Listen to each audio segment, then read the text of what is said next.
Hello, Lynn Thomas, the Holy Grail Finder. Have you mastered the art of three-way calling?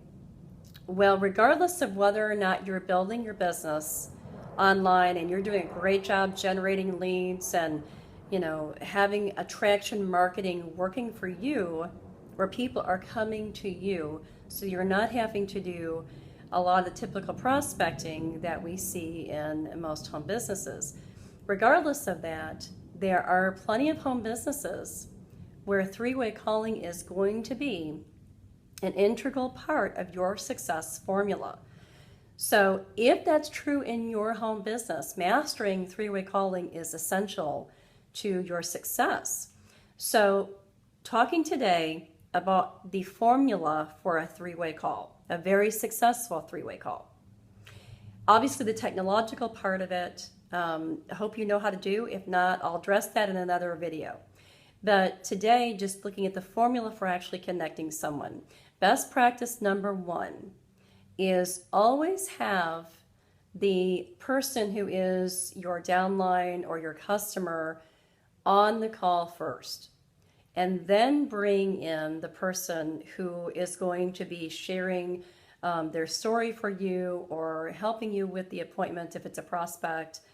Have that person come in second so you are not taking their time while they wait for you to get the other person on the phone. So that's best practice number one. Best practice number two is you want to know something about the person that you're going to be introducing to your customer or to your potential business partner or potential customer. You want to know enough about that person so that you can introduce them well and set them up strong. That is a key to the second best practice. Set that person up strong.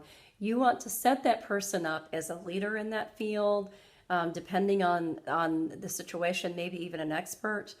But you really want to set that person up to win so that the person that person is going to be meeting is going to be expecting to meet somebody that you're friends with, that you really trust, that is taking that person's time. So set the person up strong. That is your best practice number two. Best practice number three is to have set expectations for that phone call. So if you know that the best thing within your business structure is a 5 or 10 minute call, if it's a call with the customer as sort of follow-up call, have set that expectation both with the person who is your customer or your potential business partner, as well as with the person who is doing the sharing for you. And also expectations with the person who's doing the sharing for you is to have given that person some information about with whom they'll be speaking, so they know what it is that you're asking them to do. Winging it is never good, folks. Okay? And then the fourth best practice is you always want to close strong, both with the person who is doing you the favor of sharing, by thanking that person. Thank that person for the time they've taken to share with your customer or your potential prospect or whatever it might be. And that way that person also is edified even more in the eyes of the customer or the prospect. Okay? And then finish strong with your customer, your prospect. And that will depend on your business model, but you want to have action items coming out of that phone call. If there's another phone call to set that next appointment right then and there with an expectation that it will happen in 2 days or a week or whatever it might be.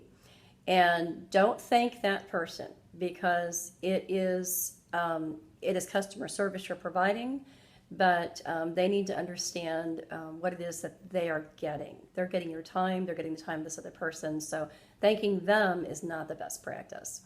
But that's it, folks. Okay, so you've got 4 best practices. Hope you took good notes. But get on my newsletter. If you're watching this in real time, there's going to be a link above the video. I'm going to post this on Facebook. But go to my website, holygrailfinder.com. Dig around that website. There are a lot of things in there that can help you, some great training options.